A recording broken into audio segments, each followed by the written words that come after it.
श्री सद्गुरु महाराज की जय। मन असत है और जीवात्मा सत्य है। महर्षि में परमहंस जी महाराज। बंदो गुरुपद कुंज कृपा सिंधु निर्रूप हरि महामोहतम पुंज जासु वचन रवि कर निकर।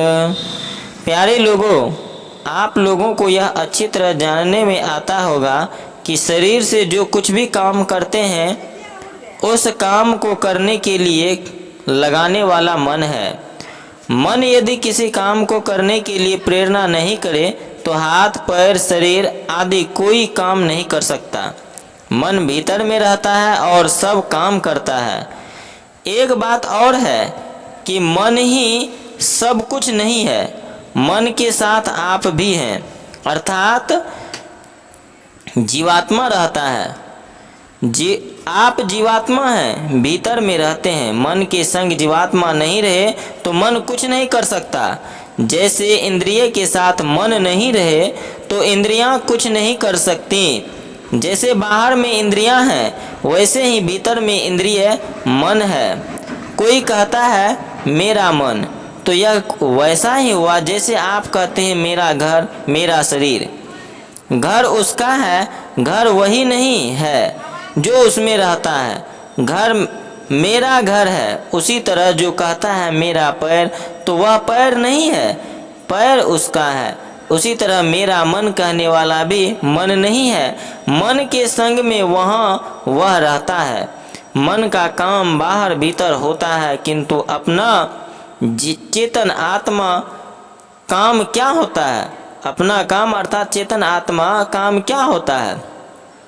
कुछ मालूम नहीं होता। मन और जीवात्मा में इतना मिलाप है जैसे दूध में घी, और दूध और घी दोनों एक साथ रहते हैं और दोनों को अलग अलग भी किया जाता है।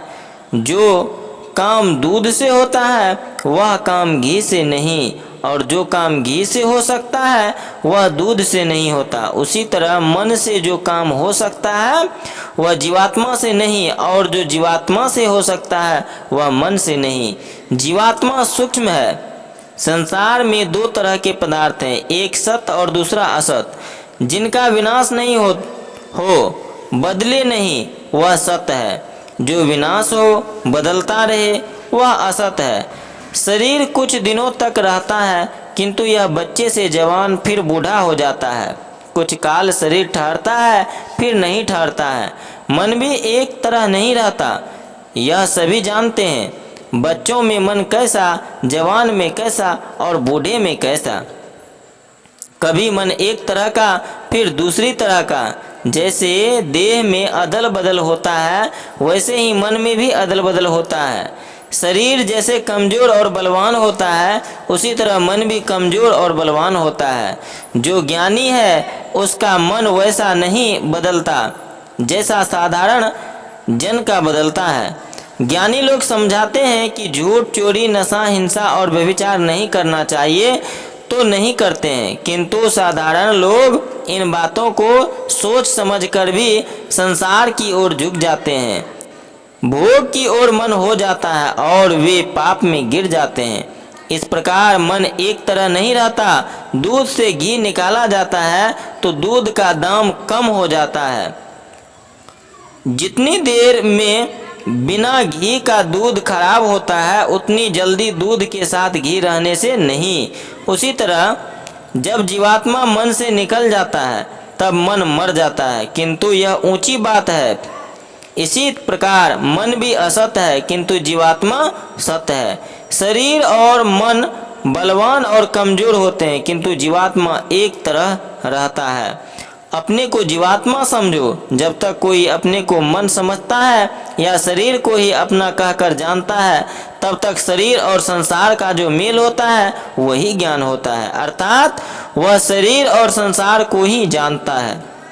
जैसे स्वप्न में शरीर का ज्ञान नहीं रहता तो संसार का भी ज्ञान नहीं रहता, संसार का भी सरोकार नहीं मालूम होता है। उसी तरह जब तक जीवात्मा मन के साथ है तब तक इसको अपने का ज्ञान नहीं होता है, और जो इससे काम होना चाहिए वह भी नहीं हो पाता है। मन और इंद्रियों से जानने योग्य संसार है और केवल जीवात्मा से जानने योग्य परमात्मा है।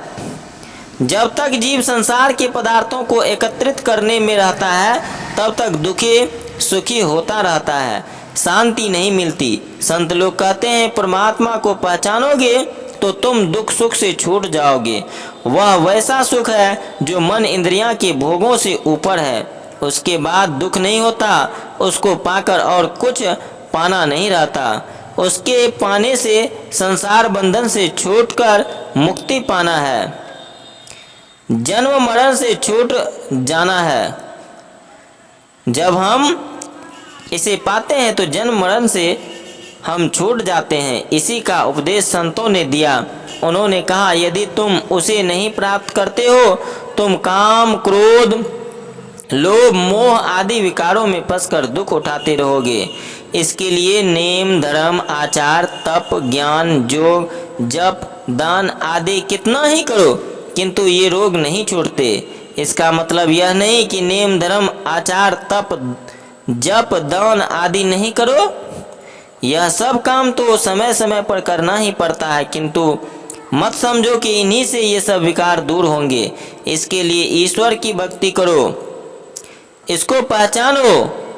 पहले अपने को पहचानो, अपने को पहचानने के लिए नयन से अर्थात दृष्टि साधन करो।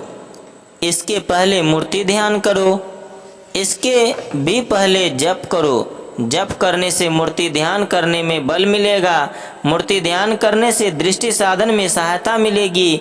जिसकी दृष्टि साधना क्रिया ठीक ठीक होती है उसको अपनी स्थूल देह का भी ज्ञान नहीं रहता है। वह जानता है कि मैं हूँ और कुछ पा रहा हूँ। इतना ही नहीं है और भी है। इसके बाद शब्द को पकड़ता है, बाकी बचे सूक्ष्म कारण महाकारण आदि सब शरीर छूट जाएंगे। वह अकेला हो जाएगा और ईश्वर को प्राप्त कर लेगा। इतना मार्ग तय करना है, इसमें बहुत समय लगता है। जो विशेष करते हैं उनके लिए जल्दी रास्ता तय होता है और जो आहिस्ते आहिस्ते करते हैं उनको देर में। इसलिए सब कोई नित्य नियमित रूप से ध्यान अभ्यास कीजिए। धीरे धीरे होते होते एक न एक दिन उस मंजिल को तय करके अवश्य परम प्रभु परमात्मा को प्राप्त करेंगे। सत्संग से विचार संभलता है और ध्यान के लिए प्रेरणा मिलती है। सत्संग नहीं करने से जो भी नहीं करने योग्य कर्म है वह भी करने लगता है। इसलिए प्रतिदिन सत्संग अवश्य करना चाहिए।